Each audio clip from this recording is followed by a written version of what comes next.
What games do you play? What games do all of us play? If you're not just passing by, then the answer is naturally going to be fighting games. But that's not all, is it? It's rare to find someone who exclusively dedicates their time to fighting games. It's a fun but also very intense and competitive genre that can really test both your physical and mental endurance. Come on, amigo! Come on! Give me that leg! Give me that leg, you dumb motherfucker! I'm taking a cigarette break. I hate this game already. Ugh! All of us tend to have other games and genres that we're fond of, and the range of those is basically infinite. And yet there's something about fighting games that tends to be indicative of someone's overall taste. It's not hard science by any means, but if you've been around the FGC for long enough, you've probably picked up on the fact that certain types of games tend to come up more often than others. And that's what we're going to go over in today's video. While we will use some specific games as examples, they will also serve to represent their respective genres, so that we can discuss some of the elements that might align them with fighting games either in gameplay or raw spirit. And if you love fighting games but haven't tried some of these, consider this a heartfelt recommendation. There's a lot to go through and not much time, so I'll try to focus on the fighting game connection rather than telling you too much about the mechanics or stories of these games. So let's get this rolling. And if you end up enjoying the video, consider dropping a sub. Thank you.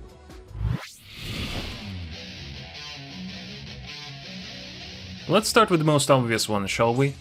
Devil May Cry is known to virtually every fighting game fan, primarily thanks to Dante being a playable character in Marvel vs. Capcom games, and his appearance in Versus games specifically is more fitting than you might realize. Fighting games in general are known for their combos, but Versus fighters tend to go even further beyond, providing an exciting sandbox for real combo fiends. You know how people start talking about fighters turning into single-player games when the combo goes on for too long or pressure is too one-sided? Well, what if it actually was single-player? I'd wager you get something like Devil May Cry. Many still struggle to pin down a name for DMC and its peers. Some call it a slasher, others call it stylish action or character action game. One thing is clear though, it's not like other action games. DMC puts an emphasis on the creativity. It invites you to conquer its depth so that you can gain new tools and knowledge to express yourself through your playstyle and combos. And it should come as no surprise that one of the key developers behind the series is Hideaki Itsuno, who had a lot of experience in planning and directing fighting games before he was put in charge of DMC. If you're a fan of stringing together hits to find new routes or execute perhaps suboptimal yet incredibly cool combos, this is the game for you. And if you want more, Platinum Games have been specializing in the genre for over a decade now, with Bayonetta and Metal Gear Rising: Revengeance being the biggest standouts. I'll take that as a compliment.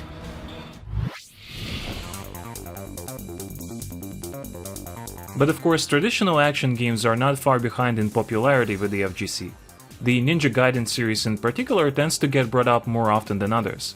And once again we have a very direct connection through Dead or Alive.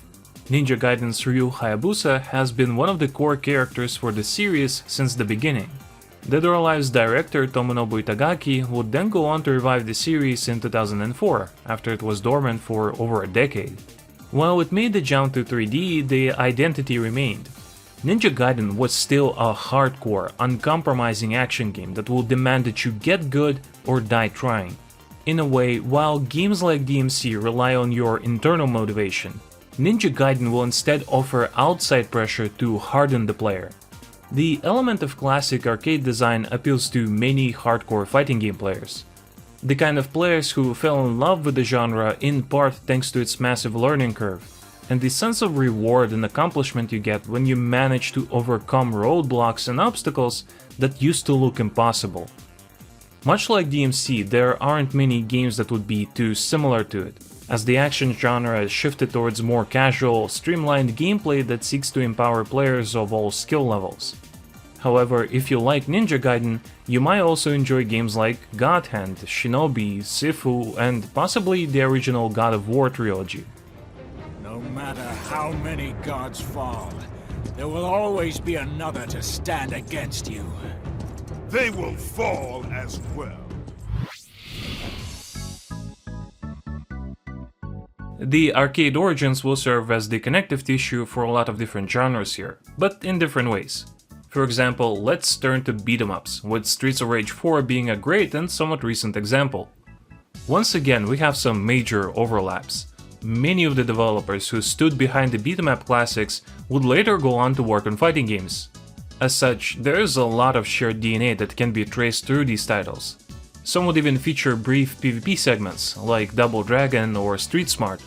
However, even regular combat taps into similar staples, especially when it comes to spacing that is present in a lot of these games. Since beat-em-ups tend to feature limited movement, they really task you with controlling the space to manage groups of enemies and stay out of their range.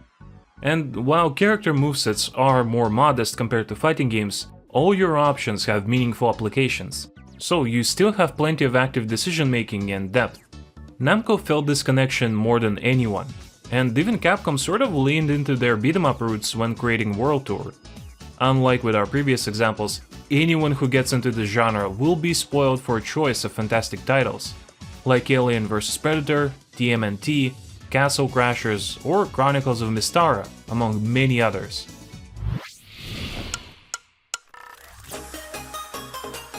We've had some predictable picks so far, so let's look at the titles that share basically nothing in terms of gameplay, but still have the same core design mentality that has led to a noticeable overlap with the FGC. And hey, we are still firmly planted in the arcades. So, what's common between fighting and rhythm games?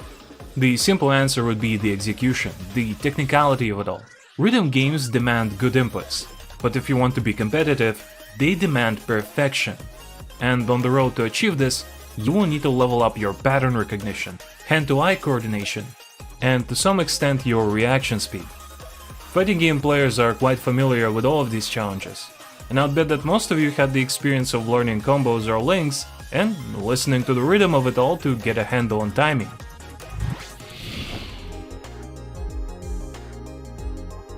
And here's our last arcade adjacent category, the shoot 'em ups. For this case, let's use Dodonpachi Dai Ojo, although almost any game in Cave's library is worthy of your attention. There was a point in time when you couldn't simply go online and find plenty of people to play fighting games with, but you still wanted to play, so what do? The only thing that's left: beat the arcade mode. How far can you get on a single credit? Can you beat the whole game without losing a round? There's a whole community of people who mostly play fighting games without touching the PvP, instead trying to achieve the high score or win without getting hit, etc. Fighting game developers even leaned into it with things like Third Strike's special scoring system, or survival modes that test how long you can last. This sort of mentality is very close to the shmup players. The games themselves tend to be rather demanding. A perfect run can often take only 20 to 40 minutes, but the first time you play them, you might not even last a few minutes. Even after you make it to the end, there's a never-ending chase for the highest score. Games like Dodonpachi are fun even on a casual level, because the gameplay is so responsive and satisfying. But these games truly speak to those who resonate with the challenging games, and have a bit of a perfectionist in them.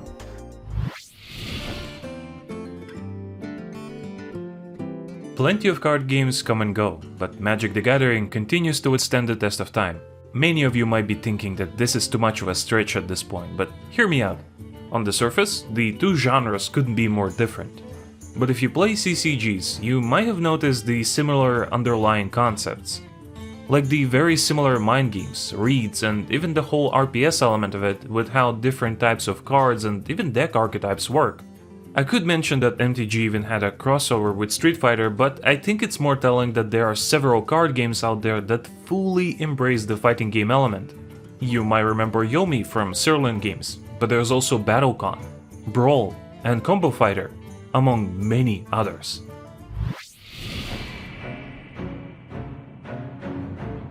Finally, let's wrap this up with a few mentions of games that are harder to fit under one umbrella, but still carry some of the competitive combat spirit that fighting games are known for.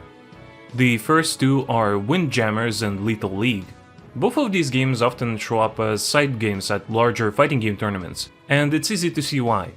Just as with card games, the strategic layer of design is actually rather close to fighting game 1v1s. Even though you're not hitting your opponent directly, you're still able to mix them up and test the reactions the way you would in a fighting game.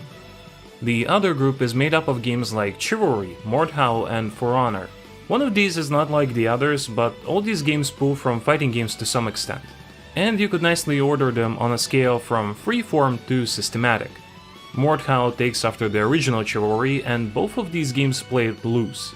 They use a general fighting game framework, but the flexible animation system allows players to bend the rules and push the limits. Chivalry 2 kept some of that, but aimed for a more strict system that would put the focus on strategy and more clearly outlined mechanics, with only limited animation tricks. Meanwhile, For Honor goes all in on its combat system.